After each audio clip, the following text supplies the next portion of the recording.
Hey everyone, welcome to this basics video on trigonometry and radians. Like I've said in the last videos, this might just be a refresher for some people, but definitely want to have a good understanding of it, so I'd recommend watching it even if you have already learned it before. So in this video, we'll answer the question, what is trigonometry, or trig? We'll cover the right triangle trig relationships, like sine, cosine, and tangent. And last, we'll talk about radians and how they're different from degrees. So first up, what is trigonometry? Well, trigonometry, or trig for short, is a part of mathematics that studies the relationships between side lengths and angles of a triangle. So what will we use trig for? Well, in short, we'll use it for physics problems that involve geometry, or what we call vectors. Here's a few examples. If you travel 6 miles west and then 4 miles north, what is the straight line distance from your starting point to your ending point? Well, here we have formed a triangle, and it would be nice to know how the side lengths are related to each other. Or let's say you had a 2-meter long pendulum that swings 60 degrees. How high is the pendulum at that point? Just like before, we want to use triangles to help us figure it out. And later on, when we start doing things like adding vectors together, we'll end up turning each vector into a triangle to make it easier to add up the sides.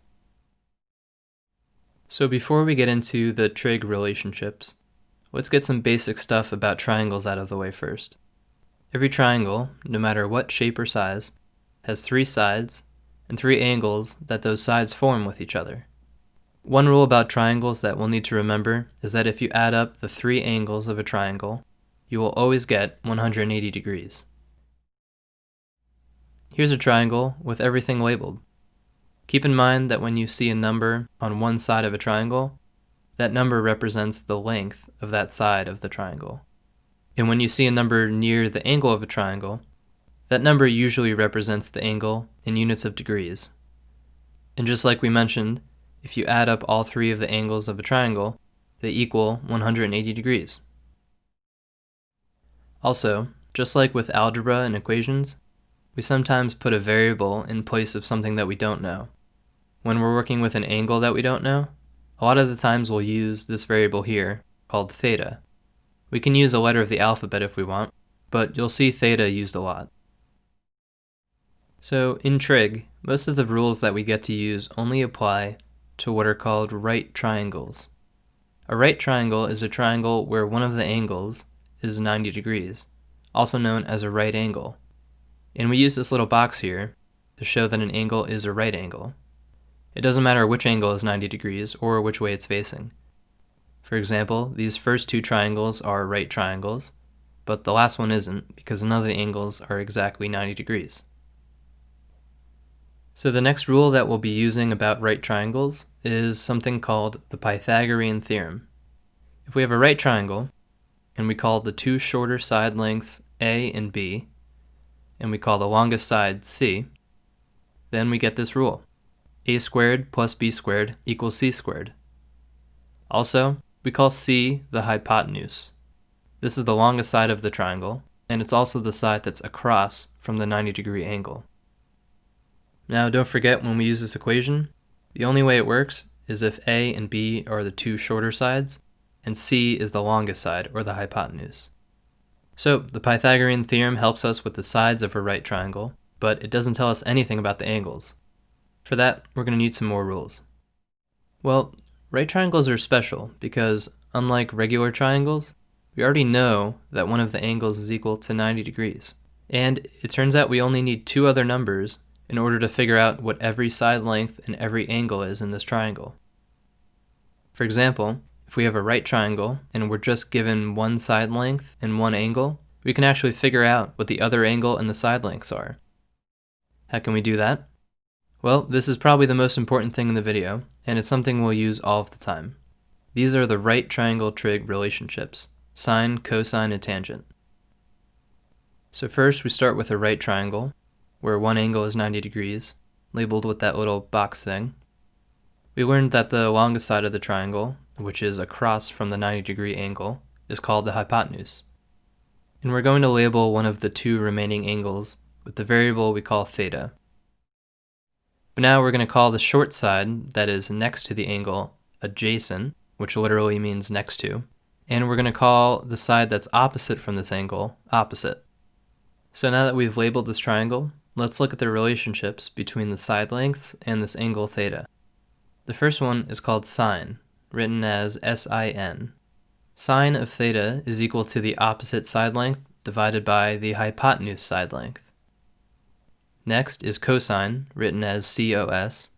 Cosine of theta is equal to the adjacent side length divided by the hypotenuse side length. And last we have tangent, written as tan, and tangent of theta is equal to the opposite side length divided by the adjacent side length. And the way we can remember these three relationships is with the phrase SOHCAHTOA. The letters stand for sine is opposite over hypotenuse, cosine is adjacent over hypotenuse, and tangent is opposite over adjacent. Let's check out an example using sine. So we just learned that sine of theta is equal to the opposite side length divided by the hypotenuse side length. But what the heck does sine of theta mean? Well, let's say that we're given that theta is equal to 40 degrees, and we're given the length of these two sides. The opposite side is 3.215, and the hypotenuse is 5. Well, sine is what we call a function, and it's built into your calculator. So if you type sine of 40 degrees into your calculator, it'll give you 0.643, and that might seem kind of random, but this number is equal to the ratio of these two side lengths, opposite divided by hypotenuse. So if we do that, the opposite side divided by the hypotenuse, which is 3.215 divided by 5, we get the exact same number, 0.643. And that's what this relationship means. Sine of theta equals the opposite side length divided by the hypotenuse side length. Or in this case, sine of 40 degrees equals the sides 3.215 divided by 5, which are both equal to 0.643. And this is how cosine and tangent work too, except they use different sides.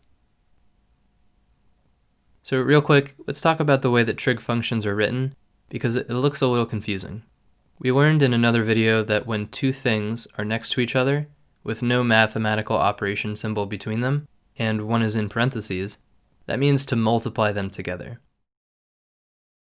But that is not what we're doing here. We're not multiplying something called sine times 40 degrees. Sine is what we call a function. That means you can use a calculator to plug in any number you want into that sine function, and it'll give you a different number, just like you see here. All you need to remember is that when we write down trig functions like this, we are not multiplying. The whole thing is a single package. And one more really important thing that comes up a lot, if you find that your calculator isn't giving you these numbers here, it might be because the calculator is using units of radians instead of degrees. We'll talk about radians later in this video, but for now, keep in mind that if you're working with degrees, like we are here, then make sure your calculator is set to degrees. Alright, so let's use the trig relationships to solve an actual problem. Given the information on this triangle, find the unknown side length A. So here we have a right triangle, so we can use our right triangle trig relationships. We're given one side length, 4, and one angle, 38 degrees. And it's asking us to find the length of this side here, labeled with the variable A. So what do? Well, first, we'll label this triangle so we know what sides we have and which trig function to use. The side length that we're given is next to the angle that we're given, so that's the adjacent side, or next to. The side that we want to find is opposite from that angle, so that's the opposite side. The third side is the hypotenuse, but we don't know its length and we're not trying to find it, so we don't care about it right now. We know the adjacent side, and we want to find the opposite side. What trig relationship uses opposite and adjacent? We can check our reference sheet, or we might remember SOHCAHTOA. The last part, TOA, uses opposite and adjacent, which we know from the letters O and A. So that means we're going to be using T, the tangent trig function. So this relationship says the tangent of the angle theta equals the opposite side divided by the adjacent side. In our case, tangent of 38 degrees equals A, the opposite side, divided by 4, the adjacent side. Now we have an equation with just one variable that we want to find, A. What we can do is rearrange the equation to make it simpler to solve for A. We now have tangent of 38 degrees times 4 equals A. Remember, this expression is not tangent times 38 degrees times 4. Tan of 38 degrees is a single package. If it helps, you can even write tan of 38 degrees in its own set of parentheses, or you could write the symbol for multiplication if it helps you. So now we just plug this into our calculator, and remember to set your calculator to degrees. We get tangent of 38 degrees times 4 equals 3.13, and that's our answer. Using one side length, one angle, and a trig function, we found the unknown side length A equals 3.13. Alright, let's try a different example. Given the information on this triangle, find the unknown angle theta. So we have a right triangle with two known side lengths, 3 and 6, and an angle that we want to find. Just like last time, we'll start by labeling the sides that we're dealing with. One side that we're given is the hypotenuse, which we know because it's the side across from the 90-degree angle. The other side we're given is the side that's opposite from the angle theta, and that's the opposite side. So which trig function uses opposite and a hypotenuse? Again, we can check our reference sheet, or remember SOHCAHTOA, and we find that the first part has O and H for opposite and hypotenuse. Alright, so we're going to use the sine function for this one. We know that sine of theta equals the opposite side divided by the hypotenuse side. So sine of theta equals 3 divided by 6, and we want to find what theta is. Now what? Well, we can't use this regular trig relationship to find out what the angle is. For that, we need one more set of trig relationships, which we call the inverse trig relationships. These are inverse sine, inverse cosine, and inverse tangent. These three are really similar to the regular trig functions, except instead of plugging in an angle, we're going to plug in the ratio of the two side lengths, and the function's going to give us the angle. And note that SOHCAHTOA still works here, because each function still uses the same side lengths. One way to write these functions is the way we see here. For example, we call the first one inverse sine, and we write the function as sin with a -1 above it. Now, this is not actually a real exponent like we use for doing math. This is just the way that it's written. The other way you might see these written is like this: arc sine, arc cosine, and arc tangent. If we write it out this way, we write arc, and we don't include the little -1 above the function. So two different ways to write them, but they're the same functions. Cool, so now we can finish our problem. We're still dealing with sine since we have opposite and hypotenuse, but since we want to find the angle, we're going to use the inverse sine function. In this case, we plug in 3 for the opposite side length and 6 for the hypotenuse side length. Next, we just plug this into our calculator, and we find that theta equals 30 degrees. And don't forget to make sure your calculator is set to degrees. Alright, now we have everything we need to find the side lengths and the angles of any right triangle. So on to the last part. What is a radian? Well, in our everyday lives, and in this video, we've described angles using the unit of degrees, which has that little circle symbol above the number. Here are some angles measured in degrees. But in physics, we sometimes use the unit known as radians, which we write as RAD. Here are those same exact angles, measured in units of radians. These numbers look a little weird, although that last one might look familiar to some of you. So what's the relationship between degrees and radians? How would we convert between the two? Well, they're both based on the number of degrees in a circle. One full circle, if you make one full revolution, has 360 degrees. It also has 2 pi radians, where pi, if you remember, is the circumference of a circle divided by its diameter. So here's our conversion. 360 degrees equals 2 pi radians. Okay, but what is a radian and why are there 2 pi radians in a circle? Let's take a look. Let's say we have a circle and the radius is some number that will represent with the variable r. Now we take the length of that radius r and we bring it outside the circle and we bend it or wrap it along the circumference. Now if we draw a line from the center of the circle to where that ends, we form an angle inside the circle. The value of that angle right there is 1 radian. And for reference, that's about 57.3 degrees. So pretty interesting. So when we count the number of radians in a circle, that's how we end up with 2 pi radians, which is about 6.28 radians. You might notice the similarity to the equation for the circumference of a circle. Circumference equals 2 pi times the radius. Let's do one quick example of converting between degrees and radians. Here we want to convert 68 degrees to units of radians.